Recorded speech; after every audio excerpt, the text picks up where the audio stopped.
Neuropatía óptica traumática directa se va a deber a un traumatismo cerrado, ya sea en la cabeza o en la órbita, y va a ser la causa más común de las neuropatías ópticas traumáticas, ¿no? En donde también vamos a ver que la fuerza de un traumatismo encefalocraneal cerrado va a hacer que se transmita esta fuerza a través del tejido blando circundante y a través del canal óptico óseo, el cual va a llegar hasta el nervio óptico y va a interrumpir las fibras del nervio óptico. En cuanto a la neuropatía óptica traumática directa, se va a producir por una lesión penetrante que va a parar la anatomía de esta. Va a ser una causa menos común, sin embargo, va a tener un peor pronóstico sobre el potencial visual a largo plazo, ¿no? Esta neuropatía óptica traumática directa se puede deber a fracturas del conducto óptico, lesión o compresión por fragmentos óseos, como se puede ver en la imagen, que vemos fragmentos óseos que han ingresado hacia el canal óptico, cuerpos extraños penetrantes o que produzcan algún efecto de masa, así como hematomas en expansión. Para mencionar un poco la anatomía del nervio óptico, se va a dividir en 4 zonas toda la anatomía del nervio óptico, ¿no? La zona intraocular, que va a tener 1 milímetro de longitud, la zona intraorbital, que más o menos va a medir 25 milímetros de longitud, la intracanalicular, que va a tener 9 milímetros de longitud, y la intracraneal, que va a tener 16 milímetros de longitud. Para resaltar un poco cada zona, la región intraocular va a ser importante porque, bueno, vamos a tener 1.2 millones de axones de las células ganglionares retinianas que van a salir del globo ocular a través del canal escleral para formar lo que es el nervio óptico. En la región intraorbitaria es importante mencionar que las fibras del nervio óptico van a estar rodeadas por una vaina meningia que va a estar formada por la pia madre, aracnoides y dura madre. En la región intracanalicular, el canal óptico, esta zona es muy importante, ¿no? Ya que va a ser la zona más común donde se va a ver alterada por las neuropatías ópticas. Y la región intracraneal, vamos a poder apreciar que el nervio óptico va a pasar por debajo de un pliegue dural, que es el ligamento falciforme.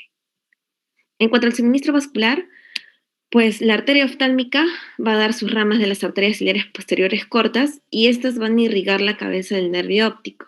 Sin embargo, ya que estas arterias van a ser cortas, van a tener pocas anastomosis, lo cual va a producir que la cabeza del nervio óptico sea susceptible a isquemia en casos de mala perfusión. Del mismo modo, también parte de la irrigación o del suministro vascular del nervio óptico se va a deber a las ramas piales de las meninges circundantes. Para ya adentrarnos un poco al tema de la neuropatía óptica, es importante mencionar que cuando hay una lesión del nervio óptico posterior, este tipo de lesiones va a ser la más común, ¿no? Y el nervio óptico se va a dañar por detrás del punto de entrada de los vasos retinianos centrales. Sin embargo, cuando mencionamos que hay una lesión del nervio óptico anterior, esta lesión va a ser menos común y el daño se va a ver reflejado a nivel al nivel donde va a ingresar la arteria central de la retina hacia el nervio óptico. Como canalicular, y esto se debe a que las fuerzas de cizallamiento van a ser absorbidas primero por el nervio óptico en esta región, ¿no?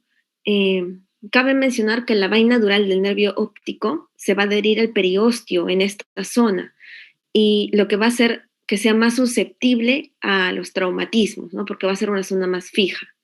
También es importante mencionar que el estrés traumático va a alterar los vasos piales dentro del canal óptico y como se mencionó, son parte del suministro vascular. Entonces, esto va a producir una disminución del suministro vascular en el nervio óptico. Para mencionar la fisiopatología, pues es importante mencionar que en el caso de las neuropatías ópticas traumáticas indirectas, las lesiones pueden ser primarias o secundarias. Si nosotros hablamos de una lesión primaria, el resultado va a ser inmediato y esto va a producir una necrosis por contusión. Entonces, vamos a encontrar que hay un sillecimiento irreversible de los axones de las células ganglionares retinianas y la posterior degeneración de estas. También cabe mencionar que no solamente se van a afectar aquellos axones o células que van a ser afectadas directamente, sino que las circundantes o las que se encuentran alrededor también van a resultar afectadas con el tiempo. En cuanto a las lesiones secundarias, estas van a ser causadas por un edema del nervio óptico dentro del conducto óptico rígido, ¿no? Lo cual puede producir un síndrome compartimental y este síndrome va a exacerbar la isquemia a limitar aún más el suministro de sangre de las células ganglionarias retinianas, las cuales van a terminar sufriendo una apoptosis.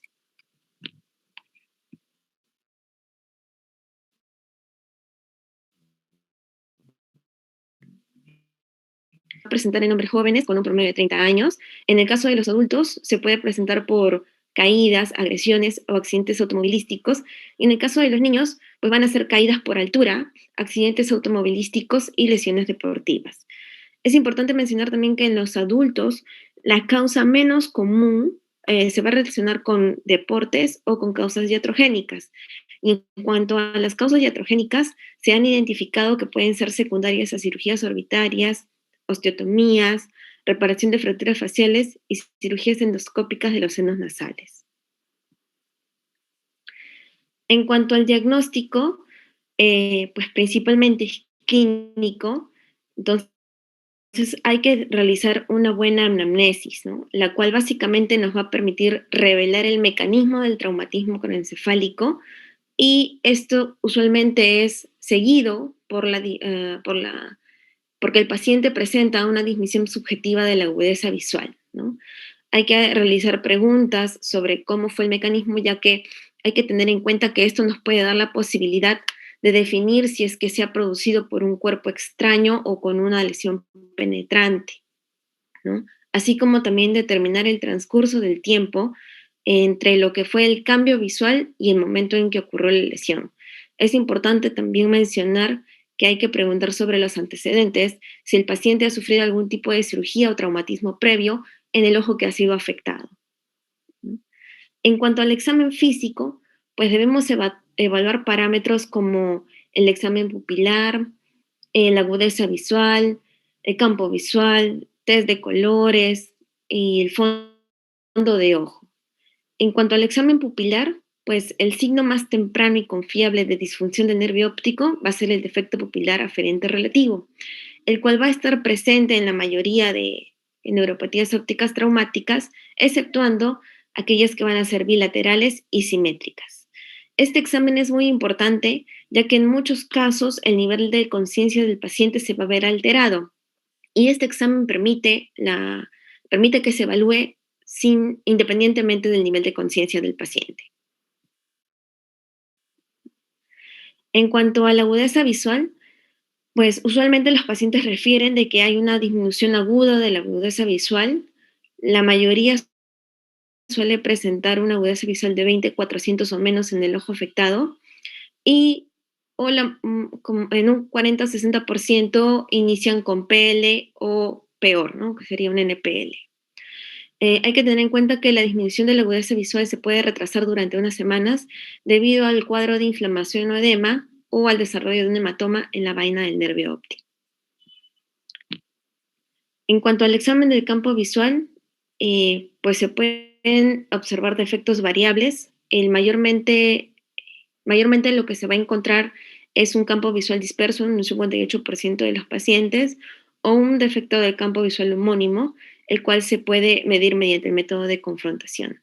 Si nosotros tuviéramos una abulsión parcial del nervio óptico, pues la pérdida del campo visual va a corresponder a la ubicación específica de la lesión, de donde se va a presentar la lesión.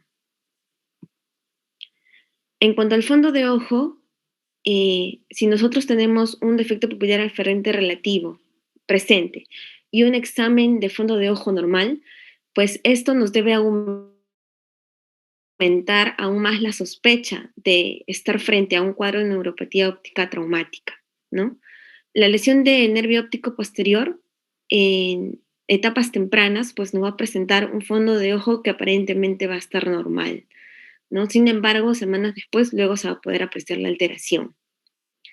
En- Esto es referente a una lesión del nervio óptico en la región posterior. En una lesión del nervio óptico anterior, vamos a apreciar en algunos casos edemas del disco óptico, hay venas retinianas dilatadas o tortuosas y hemorragias retinianas, ¿no? Y en sí, para nosotros poder presenciar o ver una atrofia óptica, esta se puede hacer evidente todavía 4 o 6 semanas después de la lesión. Es importante realizar imágenes, ya que estas nos van a permitir, ah, en caso de lesiones penetrantes, avulsiones, cuerpos extraños, definir, ¿no?, dónde se encuentran, y aún más son importantes cuando uno va a abordar un tratamiento quirúrgico. Sin embargo, no van a definir el diagnóstico. Entonces, el examen más utilizado es la tomografía computarizada. Va a ser la mejor herramienta, ya que va a permitir identificar fracturas del conducto óptico, masas intracraneales como hematomas, lentes subluxados o alguna otra patología que vaya a comprometer al nervio óptico, ¿no? Y como mencioné, en este caso, pues la tomografía va a ser parte de la planificación quirúrgica para una descompresión del nervio óptico. En cuanto a la resonancia magnética, pues es más útil para evaluar lesiones de masas intracraneales. Hay que tener en cuenta que va a ser muy útil con pacientes que tengan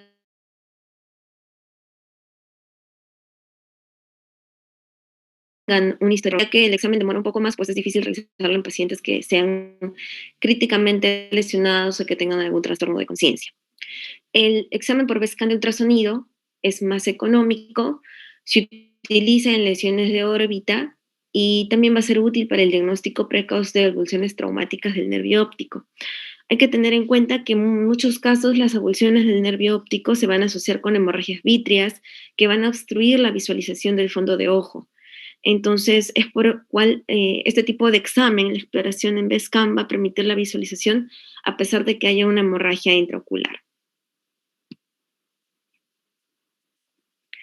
En cuanto a los potenciales evocados visuales, pues el más utilizado en estos casos o el que nos va a permitir un mejor, mm, para realizar un pronóstico de la visión, van a ser los potenciales evocados visuales por destellos, ya que se pueden realizar en pacientes donde hay alguna alteración del nivel de conciencia o pacientes que tengan hematomas palpebrales o también alguna anomalía en la refracción, ¿no? Deben medirse los potenciales evocados visuales en ambos ojos, ya que el ojo sano nos va a servir como un control, ¿no? Y pues la amplitud del potencial evocado visual va a predecir el resultado visual de la neuropatía óptica traumática. Cabe mencionar que si nosotros tenemos un potencial evocado visual por destello, que son en 50% mayor a lo normal, pues vamos a poder predecir un buen resultado visual. Sin embargo, si nosotros en un inicio tenemos una ausencia inicial de la respuesta en los potenciales evocados visuales, esto se va a asociar a una recuperación visual mínima, con una agudeza visual menor de 20/300. Em, Como ya mencioné, tenemos dos tipos de neuropatía óptica traumática, ¿no? Las indirectas y las directas. Voy a mencionar ahora unos cuantos ejemplos de neuropatías ópticas traumáticas directas. Por ejemplo, tenemos la avulsión traumática del nervio óptico.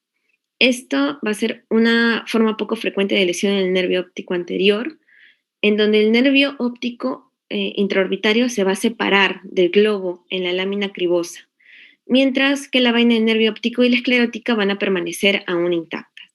Podemos encontrar dos tipos de avulsión, la avulsión parcial y la avulsión completa. En la avulsión parcial hay un desprendimiento segmentario del nervio óptico, mientras que en la avulsión completa hay una separación completa del nervio óptico de la retina, la coroides y el vítreo. Y va a haber una retracción de la lámina cribosa del borde escleral. Como vemos en la imagen, podemos apreciar una avulsión aguda en las cuales se van a encontrar hemorragias peripapilares y en el lado B, pues muestra un ahuecamiento a nivel temporal, ¿no? Como se puede apreciar acá. En cuanto a su presentación clínica, pues el paciente va a referir una pérdida visual aguda severa y usualmente se encuentran en EPL con un defecto pupilar aferente relativo. El diagnóstico principalmente se va a realizar por el fondo de ojo, en donde podemos encontrar un anillo de hemorragia que rodea la cabeza del nervio óptico, el cual va a estar visiblemente alterado, como se puede ver en la imagen, ¿no? En el caso de avulsiones parciales, pues hay desprendimientos segmentarios o excavaciones de la cabeza del nervio óptico, y en las avulsiones completas, pues va a haber ausencia de la cabeza del nervio óptico con una cavidad o un ahuecamiento en este lugar.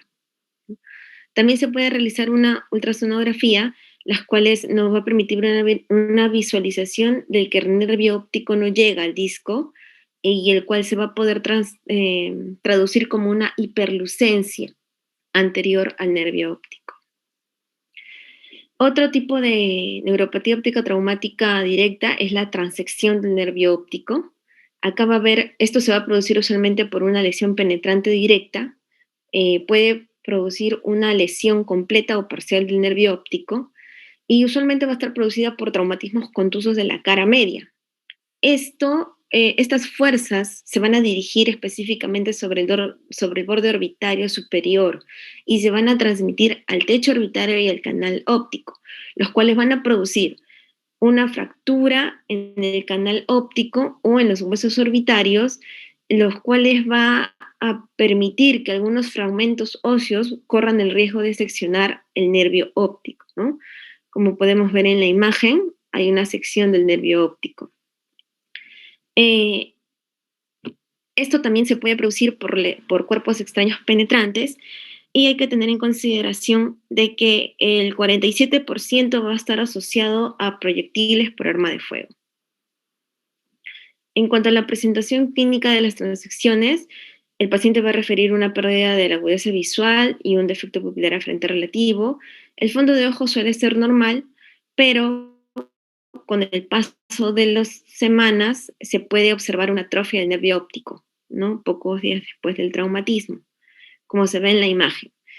Acá podemos encontrar un fondo de ojo aparentemente normal, sin embargo, días después vamos a encontrar que hay una lesión, atrofia óptica y cambios en diagnóstico. La tomografía computarizada nos va a mostrar si es que hay la presencia de un cuerpo extraño o de algún fragmento óseo que atraviese el nervio óptico y los potenciales evocados visuales van a encontrarse disminuidos. En cuanto al tratamiento, no existe un tratamiento eficaz para la sección del nervio óptico y si en caso hubiera una fractura, pues se puede realizar una reparación quirúrgica, sin embargo, el daño del nervio óptico va a ser irreversible. Acá se puede ver en la tomografía donde hay una transección del nervio óptico, ¿no? Por un proyectil, por un cuerpo extraño penetrante. En cuanto a la hemorragia y el hematoma, pues la hemorragia va a afectar la región de la vaina del nervio óptico, el mismo nervio óptico, o también el espacio entre el nervio óptico y la vaina del nervio óptico. Ya sea el hematoma o la hemorragia van a producir un efecto compresivo sobre los vasos y los axones del nervio óptico, lo que puede producir el riesgo a un daño irreversible de los axones del nervio óptico comprimidos. El paciente puede presentar proptosis, un defecto pupilar aferente relativo, disminución monocular de aparición aguda o súbita en la agudeza visual, ¿no? Y en las primeras semanas, pues el disco óptico puede aparecer normal o en algunos casos hay un edema. El diagnóstico va a ser por una tomografía computarizada, el cual puede identificar un hematoma de la vaina del nervio óptico, la cual se va a encontrar expandida e hiperdensa. Como se puede ver en la imagen, hay una leve proptosis del ojo izquierdo y también un agrandamiento del nervio óptico. En cuanto al tratamiento, en los casos de hemorragias de la vaina del nervio óptico o dentro de la vaina, hay que realizar un drenaje quirúrgico. Y si presentamos un hematoma de la vaina del nervio óptico, pues lo que se debe realizar es una fenestración temprana para evacuar el coágulo y de esta manera se va a asociar a una mayor recuperación de la agudeza visual. El síndrome del compartimento orbitario se va a producir por un aumento agudo de la presión orbitaria. Puede producirse por consecuencia de una hemorragia orbitaria o de un enfisema orbitario, y en donde la irrigación arterial del nervio óptico puede verse comprometida, produciendo una neuropatía óptica, ¿no? La hemorragia orbitaria va a poder aparecer después de una lesión o de una cirugía facial, que las inyecciones por anestesia retrovulvar es una de las causas iatrogénicas que más se ha descrito, ¿no? En cuanto al enfisema orbitario, es una complicación común de la fractura orbitaria. El aire atrapado va a aumentar la presión intraorbitaria y esto va a producir un efecto de masa compresiva sobre el nervio óptico. En estos casos de síndrome compartimental se pueden presentar proptosis de inicio agudo, dolor orbitario, disminución de la agudeza visual, defecto pupilar aferente relativo, motilidad extraocular restringida, una presión intraocular elevada, y en los casos de enfisema puede haber al momento de palpar los párpados superiores o inferiores del tejido subyacente, este se va a encontrar más tenso que otra zona. En cuanto al diagnóstico, va a ser básicamente clínico, asociado con los antecedentes de traumatismo facial o cirugía orbitaria reciente.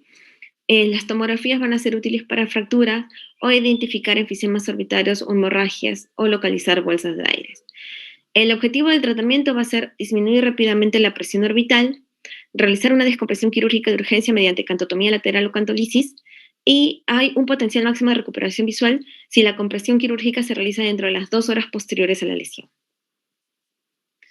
En cuanto al tratamiento, en los tratamientos de las neuropatías ópticas traumáticas indirectas, pues se ha mencionado, la literatura menciona que hay múltiples maneras de atacar o de abordar esto. Entonces, actualmente el manejo que se le va a dar es, en primer lugar, esteroides sistémicos en diferentes dosis, diferente duración y en diferente modo de administración. En segundo lugar, realizar una descompresión quirúrgica del canal óptico. Como tercera opción, se podría realizar, dependiendo de la neuropatía óptica traumática, una combinación entre esteroides y cirugías. Y como cuarto y último enfoque, pues el tratamiento conservador, que básicamente se basa en la observación del paciente y monitorizar su agudeza visual. En cuanto a los corticosteroides, pues hay que tener en cuenta que las dosis altas administradas poco después del traumatismo pueden aliviar el edema del nervio óptico dentro del canal óptico y también podrían disminuir el riesgo de daño de las células ganglionares regionales, retinianas. Sin embargo, existen beneficios pocos claros con respecto a eso, ya que hay múltiples debates sobre la mejor dosis y duración del tratamiento, y también hay que considerar que este tipo de medicamentos puede llevar a una discapacidad a largo plazo o también aumentar la mortalidad de acuerdo a los regímenes de esteroides en dosis altas.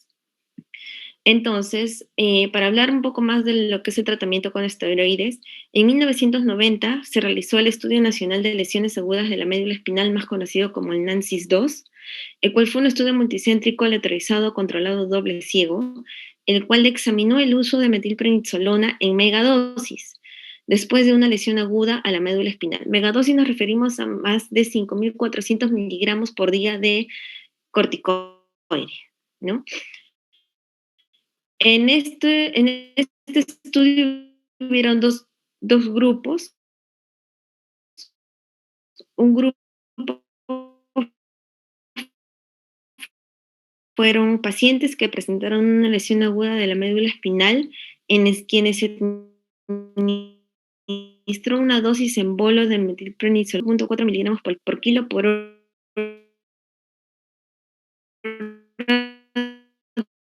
durante 23 horas, y el grupo control que recibió un placebo.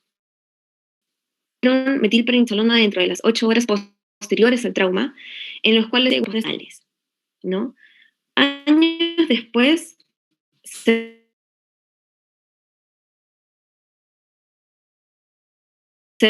realizó el NANSIS test, el cual fue también un ensayo clínico multicéntrico aleatorizado doble ciego, el cual buscó extender la duración del tratamiento con megadosis de tratamiento espinal con la misma dosis de 30 miligramos por kilo en bolo. 50% de los pacientes recibió la infusión de metilprednisolona de 5 miligramos por kilo por hora durante un total de 24 horas y el otro 50% recibió la misma dosis pues durante 48 horas. La conclusión fue que el tratamiento de los pacientes que tuvieron 48 horas fueron beneficiados, ¿no?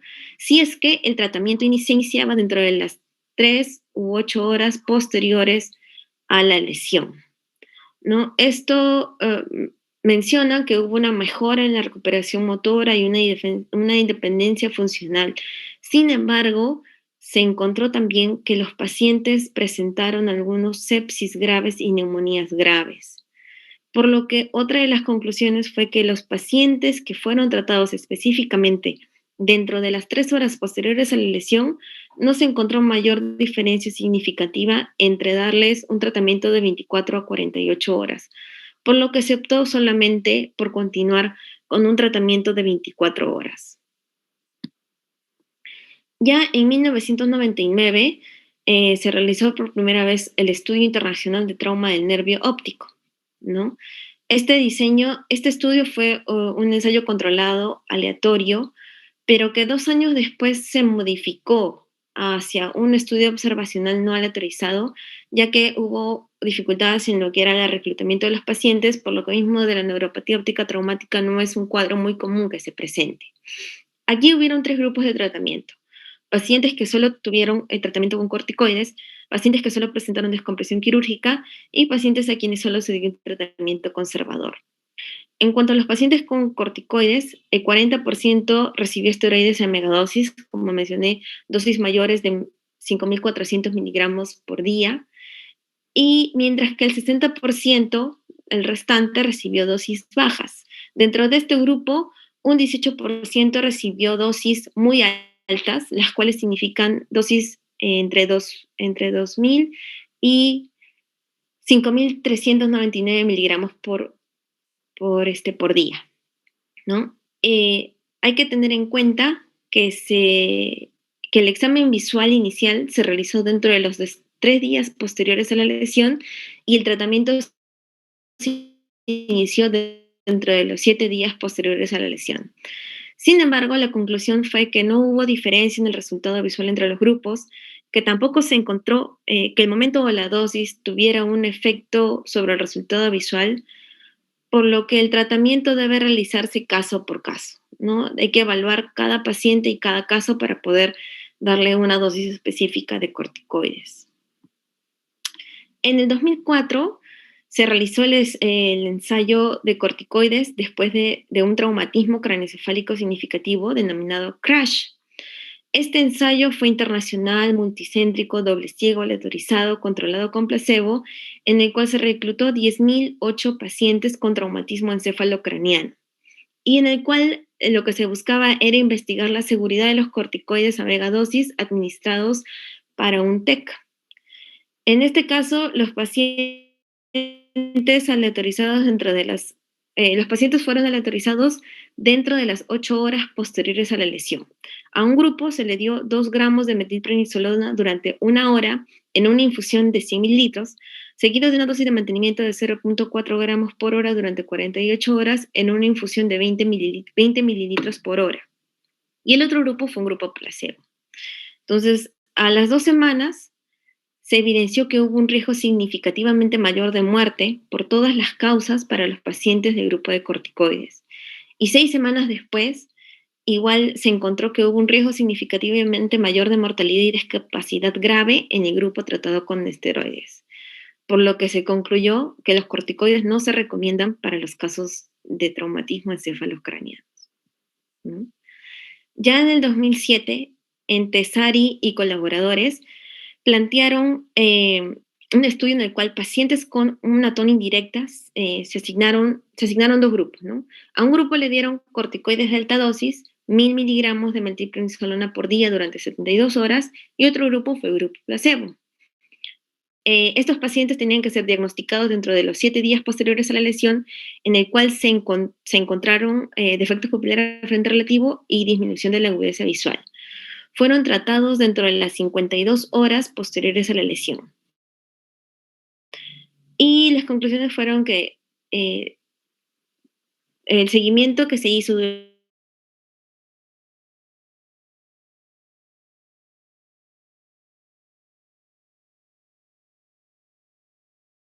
durante 3 meses, la mejoría visual se evaluó mediante la agudeza visual. Entonces, la conclusión fue que a los 3 meses no se encontraron diferencias significativas en cuanto a la recuperación visual en los grupos tratamiento y en los grupos control.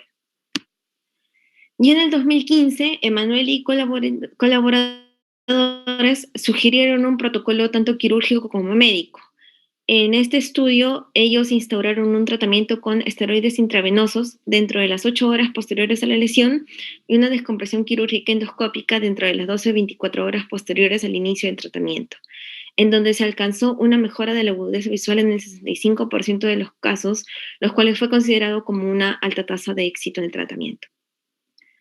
Finalmente, actualmente, existen otros tratamientos que se están siendo investigados y uno de estos objetivos es la neuroprotección, ya que después de un trauma, las células ganglionares retinianas dañadas irreversiblemente liberan neurotransmisores, factores inflamatorios que van a inducir a la apoptosis de las células ganglionares retinianas cercanas y también de las que no han sido dañadas.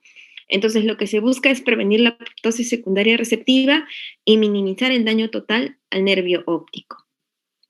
Encontré un estudio en el cual se viene estudiando la época de la hormona citoquina eritropoyetina. Esta va a ser eficaz para reducir la apoptosis neural y proteger la lesión isquémica cerebral, ¿no? Se realizó un estudio piloto con la eritropoyetina intravenosa para neuropatías ópticas traumáticas, en donde los pacientes del grupo tratado con EPO mostraron un resultado visual significativamente mejor que el grupo. Ha realizado un ensayo semi-experimental multicéntrico de fase 3, en el cual tuvieron 3 grupos, ¿no? A pacientes tratados con EPO, pacientes tratados con esteroides y pacientes en observación, los cuales mostraron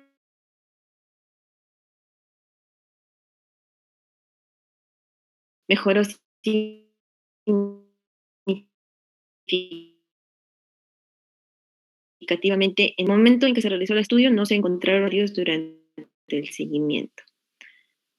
Y eso es todo. Gracias.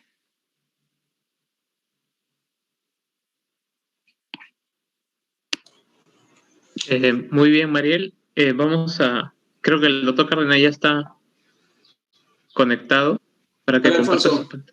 Buenos días. Hola Willy, Doctor hola con Cárdenas, todos. buenos días. Hola, ¿cómo estás? Doctor Cárdenas, ¿cómo está? Doctor Buenos días. Cárdenas, buenos días. Buenos días. A ver, voy a compartir mi pantalla. Está muy bien la charla, bien presentada. Tienes que... bueno. Deja sí, de doctor, compartir, voy a por dejar favor. de compartir. Sí, por favor, deja de compartir. Ya.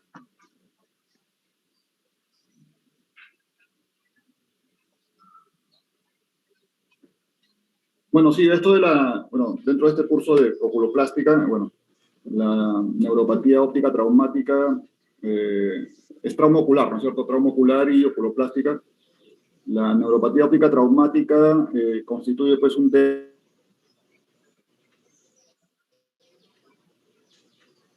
¿Se fue la conexión? Creo que hay problemas de conexión en el aula, no sé. Que le avisan al doctor. A ver.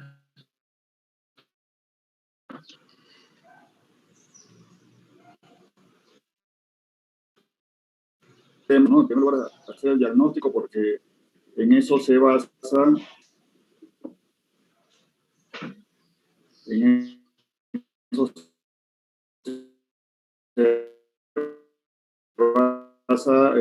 la terapia o a raíz de eso y después de la la charla de Mariel.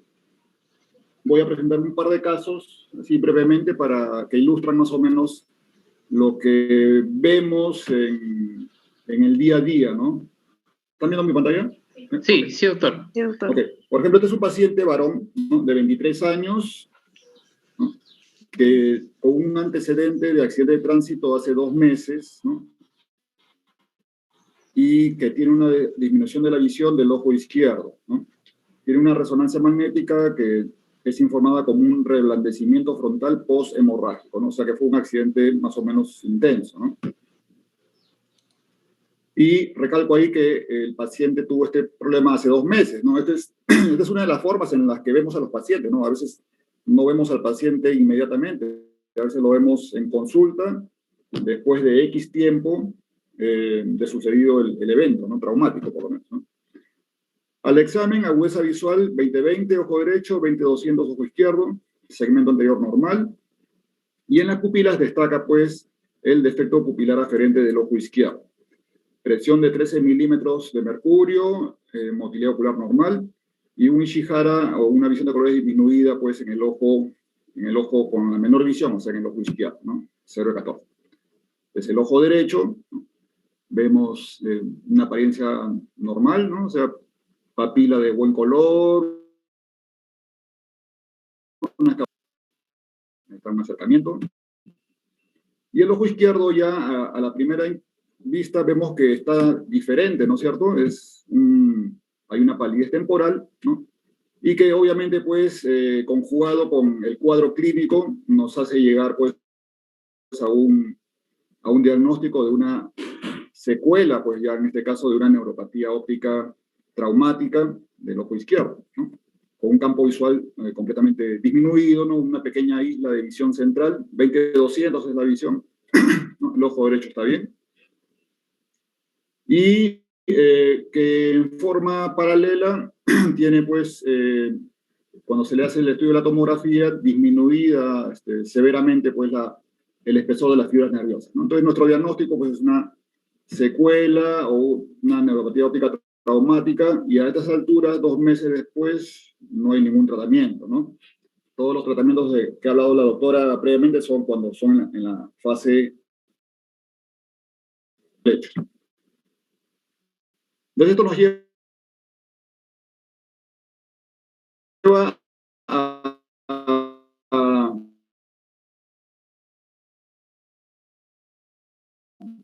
detectado un par de días tuvimos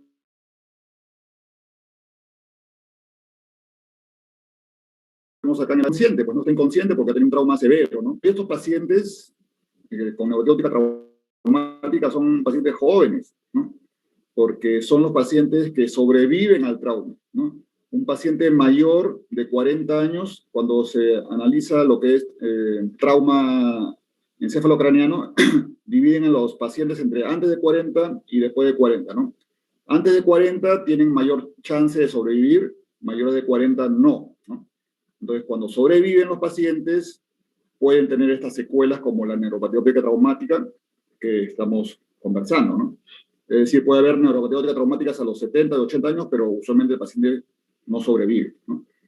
Bueno, este es otro caso, paciente varón de 43 años, miren, chofer, y es transferido de provincia porque tuvo un trauma ocular, periocular,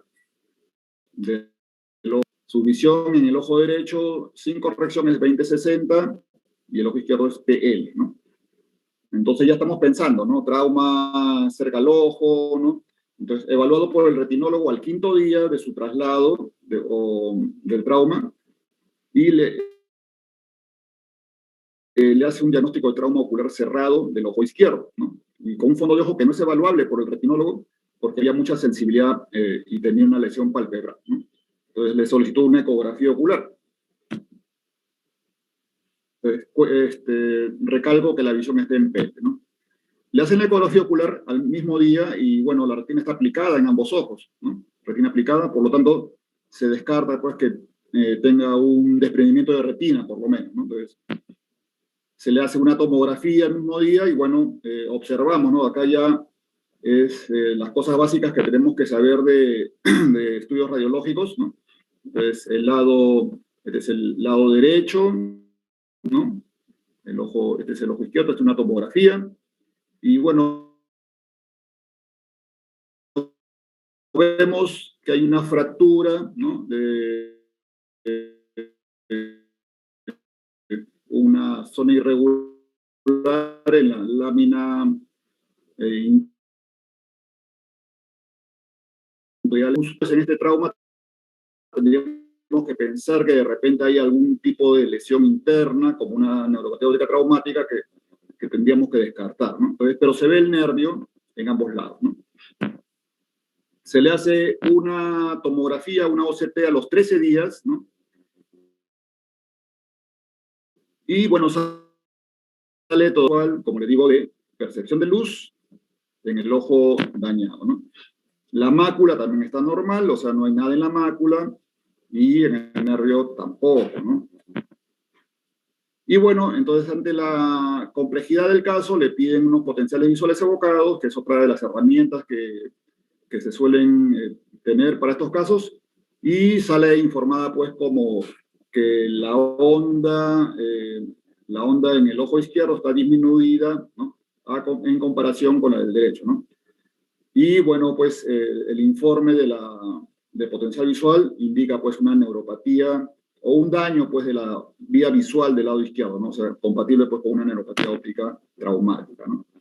Entonces el paciente sigue siendo evaluado, ya le pidieron una resonancia, en la resonancia igual se ven los nervios ópticos, entonces de lo que ha mencionado pues Mariel, ¿no? Entonces las neuropatías ópticas traumáticas pueden ser, ¿no es cierto?, directas o indirectas, ¿no? Directa cuando algún elemento contuso agrede al nervio óptico en su trayecto, ¿no? Que puede ser pues un pedazo de fractura, una esquirla, un proyectil, ¿no? O un hematoma, ¿no? Pues acá no hubo ni hematoma ni nada.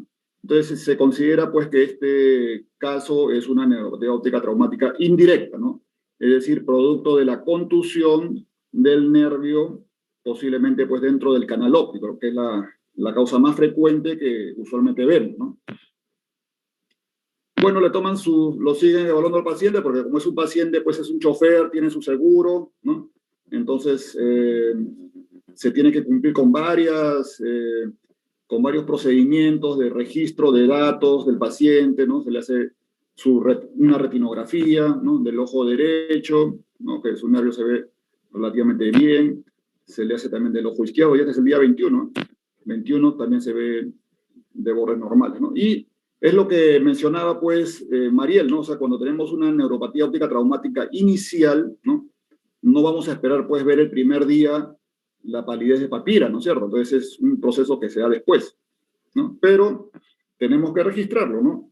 O sea, no vale que me digan neuropatía óptica traumática 2 días y ya le veo palidez, eso no. Salvo que sea pues una avulsión, y aún así habría otros signos, ¿no? Ahí está la foto comparativa, nervio óptico ojo derecho, ojo izquierdo. Y bueno, al día 23 ya me lo refieren, ¿no? Para que lo vea, porque, bueno, no ve, y se supone, pues, lo ha visto ya el retinólogo y piensan, pues, que es una neuropatía óptica traumática, ¿no? Entonces yo lo veo, ojo derecho 20/20, ojo izquierdo PL, ¿no?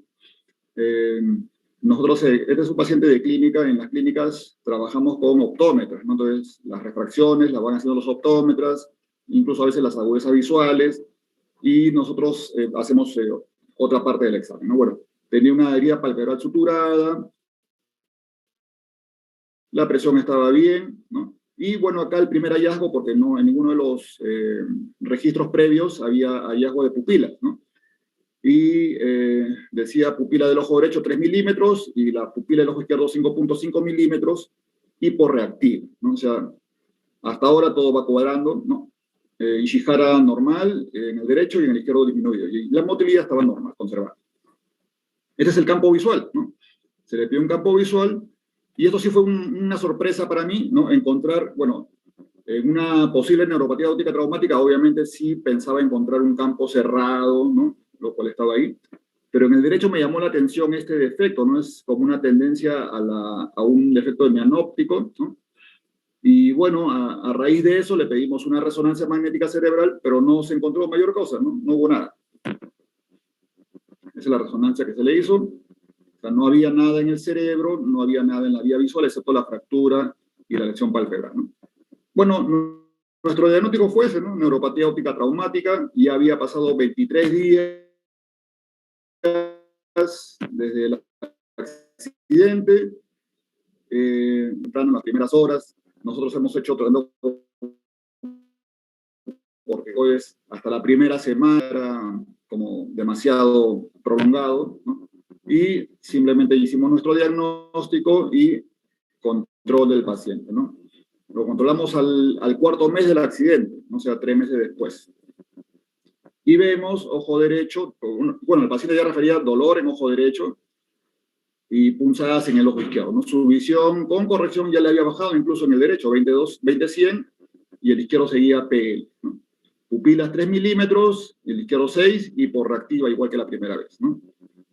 Y fondo de ojo sin variación, ¿no? Entonces acá ya nos llamó un poco la atención, ¿no? ¿Qué cosa nos llama la atención? Mariel. Doctor, que ha bajado la agudeza visual del ojo derecho. Ya, ¿qué otra cosa más? El aumento de tamaño pupilar del ojo izquierdo. Ya, lo que llama la atención, a mi parecer, es esto, ¿no? Es, bueno, PL que se mantiene, pero sobre todo esto, fondo de ojo sin variación, al cuarto mes, ¿no es cierto? Entonces habíamos dicho que al poco tiempo, no inmediatamente, se produce ya una palidez de papila, ¿no? Usualmente entre la tercera y sexta semana post-trauma, ¿no? Bueno, fondo de ojo sin variación, o sea, le veía bien el color del nervio óptico. Bueno,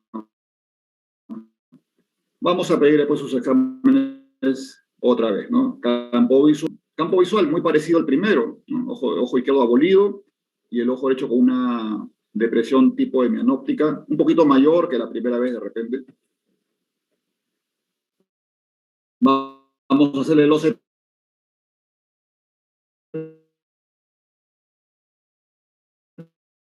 Por si acaso, a ver, no voy a hacer que se nos haya pasado algo. Óptico, y el izquierdo también. Algo no cuadra, ¿no es cierto? Entonces ya son 4 meses, ¿no? Uno puede esperar una apariencia normal y una tomografía, un OCT normal en la primera semana, segunda semana, pero 4 meses ya no, ¿no? Entonces, bueno, pues, ¿no? Uno tiene que repensar las cosas, ¿no?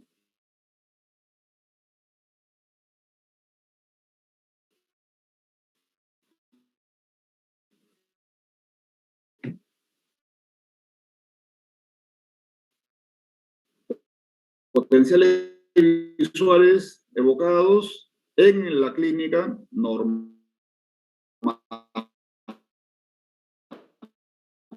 ¿no? A diferencia del anterior, ¿no? Entonces, no todo es lo que parece, ¿no? O sea, no todo lo que esto... ¿Cuál sería tu conclusión, Mariel? ¿Tiene o no tiene neuropatía? Tenía, y para que vean la validez y la importancia de algunas cosas clínicas, ¿no? Este paciente tenía un potencial visual evocado inicial que decía que había daño del nervio óptico, ¿no? O sea, de la vía visual, ¿no? Entonces, con ese papel, por ejemplo, que es un papel médico legal y que se incorpora a la historia, tranquilamente uno puede hacer el diagnóstico médico legal de que el paciente después tiene una lesión, ¿no? Pero la evidencia médica y clínica posterior a eso nos dice que no, ¿no? Entonces, ¿cómo puede haber tanta diferencia entre un potencial visual evocado inicial y otro que se hace después, ¿no? No, y ese es el mensaje de repente, ¿no? Que tenemos que, bueno, no depender tanto de algunos exámenes, ¿no? Hay otros que sí son más específicos, de exámenes que, por ejemplo, hace un tercero, ¿no? Porque los potenciales visuales evocados no lo hacemos nosotros, lo mandamos a un neurólogo, a un neurofisiólogo de una clínica o de un centro privado, y a veces sí hemos tenido más de una vez resultados anómalos, atípicos, ¿no? Entonces, no es suficiente un potencial visual evocado, sino que tenemos la seguridad de dónde se lo han hecho y en qué condiciones se lo han hecho, ¿no? Porque esto podría llegar a un tribunal, ¿no? Por ejemplo. La fracción uno mismo y del PL logramos que el paciente tuviese una visión de por lo menos 20/70, ¿no? Por lo tanto, no constituía una neuropatía óptica traumática. ¿Cuál es el otro elemento que podría haber confundido el diagnóstico en que tenía una pupila hiporreactiva en el ojo izquierdo, ¿no? Pero el tener una pupila hiporreactiva no significa que sea un defecto pupilar aferente, porque la pupila hiporreactiva puede ser por aferente o puede ser por eferente, ¿no? Si ha habido un trauma ocular, muchas veces hay trauma y desgarro del esfínter y tenemos un defecto pupilar eferente y por lo tanto una pupila hiporreactiva sin que sea lesión del nervio óptico o de la retina. ¿Y cómo la diferenciamos? Con el consensual, ¿no? Si iluminamos a esa pupila hiporreactiva, ¿no? Y vemos que el consensual del ojo bueno es normal, pues podemos ahí valorar recién que esa vía aferente de ese ojo aparentemente afectado está normal, ¿no? Esa es la forma de diferenciar. Entonces, este paciente, cuando lo hicimos ver, no lo podía creer él mismo, ¿no? Mire, señor, usted está mirando por su ojo izquierdo, por su ojo que no veía nada, ¿no? Porque él decía que no veo nada, no veo nada. Y cuando lo hicimos leer, no se lo podía explicar él mismo, ¿no? Eso suele suceder, ¿no? Y tampoco apuntamos al paciente, ¿no? No le decimos, bueno, ¿sabe qué? Usted me quiere engañar o nos quiere engañar. Le decimos que, bueno, que es una posibilidad, ¿no? Le decimos que a veces hay lesiones, pues o hay partes del trauma que nosotros no entendemos realmente y que pueden de forma psicológica estar bloqueando su percepción visual, ¿no? Es más o menos como le pintamos el asunto y los enviamos a psicología, ¿no? Psicología o a psiquiatría para que pregunten al paciente, ¿no? Pero en nuestra historia, en nuestro documento, apuntamos pues que no hay lesión del nervio óptico, por lo menos visible o detectable por las pruebas médicas, ¿no? Entonces, este es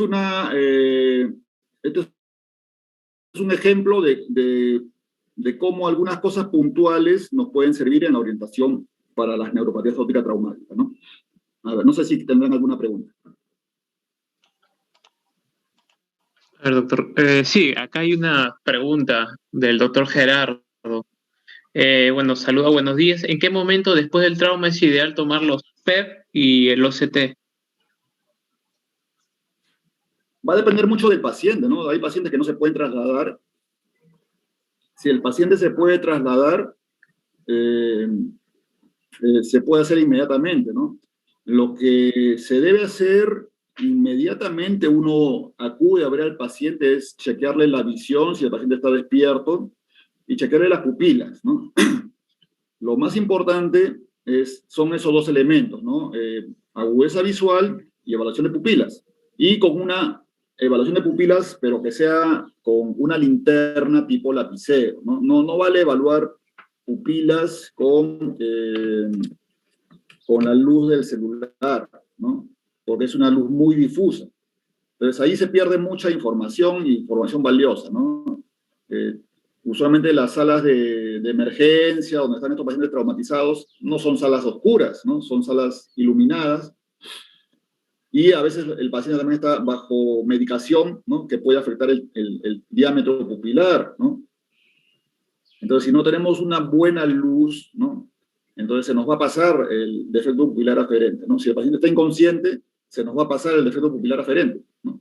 Y vamos a decir, bueno, ese es un trauma, no hay compromiso ocular, le pides la tomografía, no se ve nada, como en este caso, nada importante, y se va a pasar de repente el diagnóstico, ¿no? Entonces, es lo más importante. Cuando el paciente ya se pueda trasladar, movilizar, bueno, ahí le puedes hacer el resto de cosas, ¿no? Pero el diagnóstico inicial es frente a frente con el paciente. Ok, doctor. Bueno, acá hay una pregunta también del doctor Juan Francisco. Nos dice, para el diagnóstico de neuropatía óptica, ¿hay algún examen que nos confirme ese diagnóstico?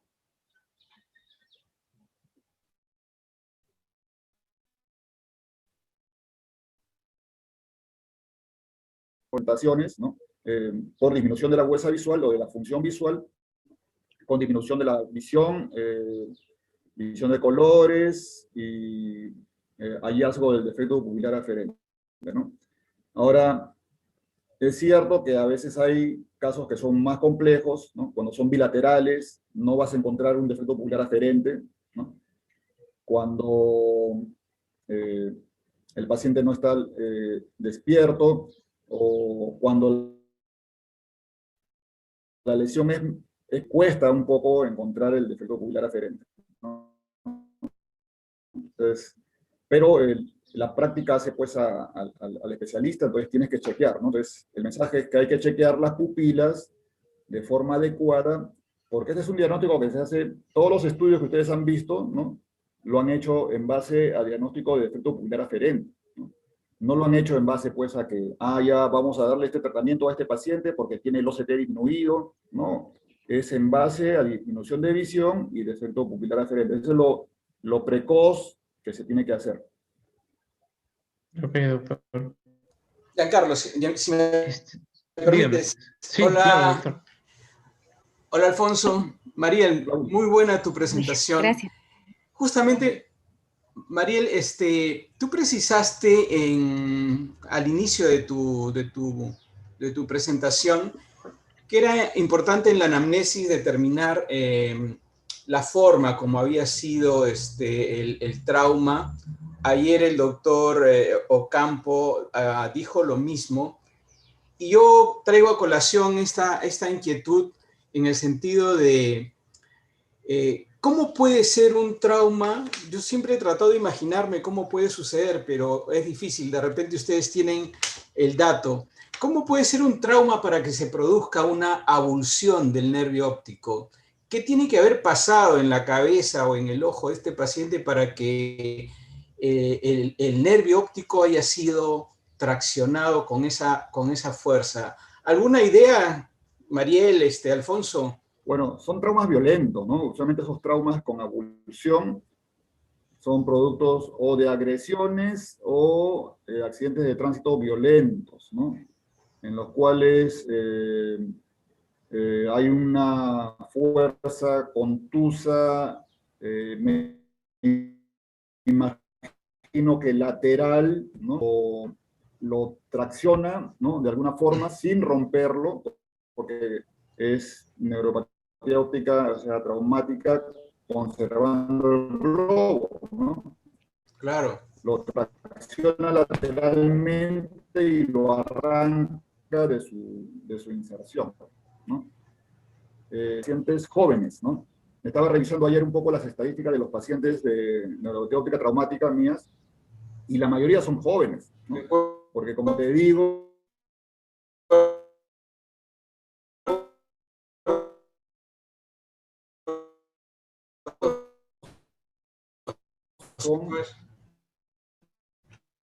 no está el ojo, ¿no? O sea, porque no le encontraban el ojo, ¿no? Entonces, debido a tremendo trauma, ¿no?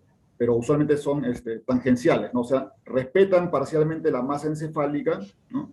Y por eso sobreviven, ¿no? Pero comprometen la parte anterior del macizo facial, ¿no?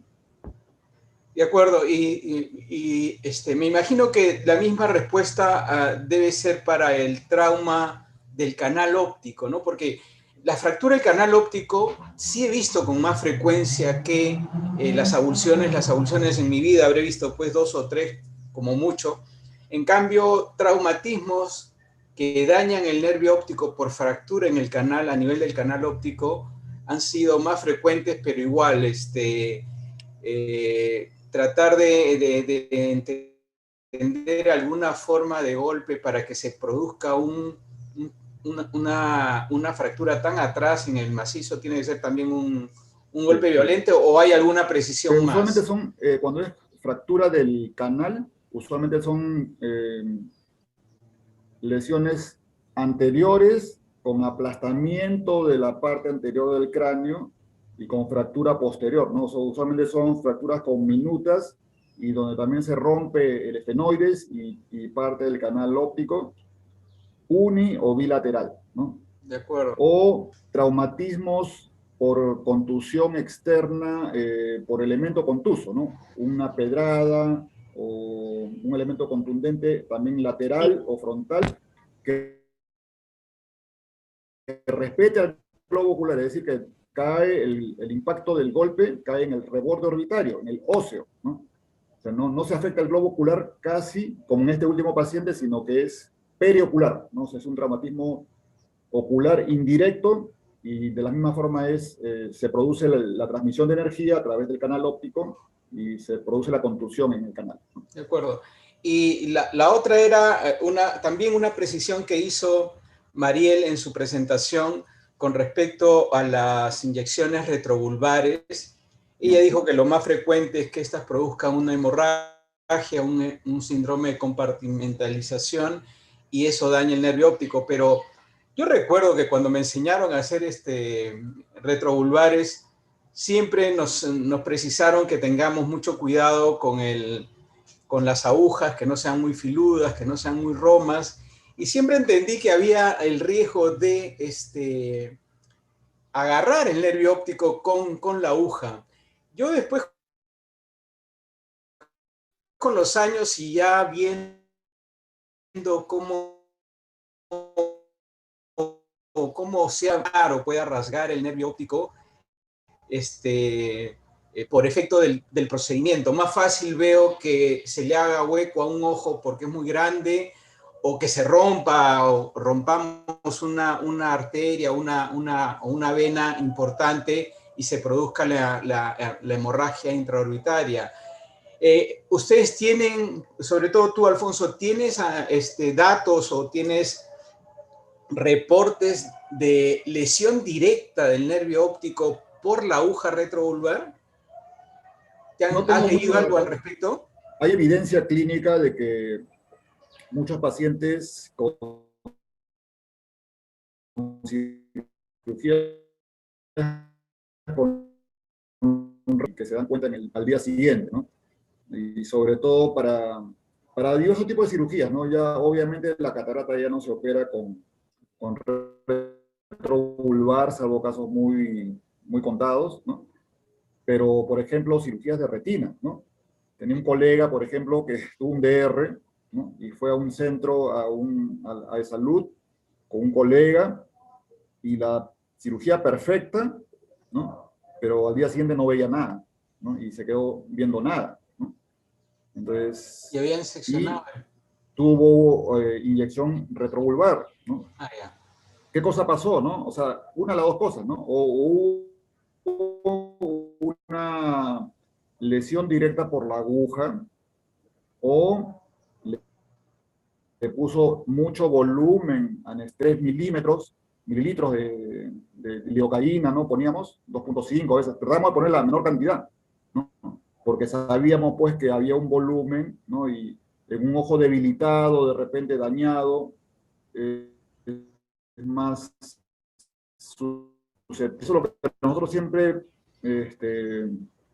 pensábamos, ¿no? Antes de poner una retro, ¿no? Además de un hematoma, ¿no? Porque ya obviamente te da un hematoma y ya es muy claro el hecho, ¿no? Pero que no te dé el hematoma, que no perfores el ojo. Entonces las dos chances son o que te has llevado el nervio con la aguja, o que el volumen que has puesto es demasiado y te ha producido, pues, la isquemia, ¿no? Traumática, ¿no? Trauma por volumen, en este caso, como un síndrome compartimental, ¿no? Y que causa el mismo efecto, ¿no? Entonces, los colegas retinólogos, por eso algunos prefieren, de todas maneras, anestesia general, ¿no? En un DR, por ejemplo, en un DR que tenemos globos más grandes, la anatomía diferente, ¿no? Entonces, sí es un riesgo poner una retro, ¿no? Entonces, ellos yo creo que ya entienden que lo hacen con bastante expertise o usan un tipo de anestésico diferente, ¿no? Y la última pregunta, Alfonso, esta sí es para ti, porque Mariel no lo mencionó, pero por ejemplo, de un tumor hipoficiario, que con frecuencia estos terminan con una neuropatía óptica. Uno ve una papila blanca en el fondo de ojo, y el único antecedente que hay es la cirugía de la tumoración. ¿Qué tiene que haber pasado ahí? Porque obviamente no creo que hayan seccionado el nervio óptico producto de la cirugía. ¿Qué pasa con un nervio óptico cuando se somete el paciente a una cirugía por ejemplo, de tumor hipoficiario? Tengo varios pacientes que han sufrido. Sí, he visto también casos así, ¿no? Yo he visto pacientes que han tenido su tumor hipoficiario y que han ido por lana, como se dice, y han salido trasquilados. O sea, han ido a la cirugía, no les han sacado todo el tumor y se han quedado con menos visión, ¿no?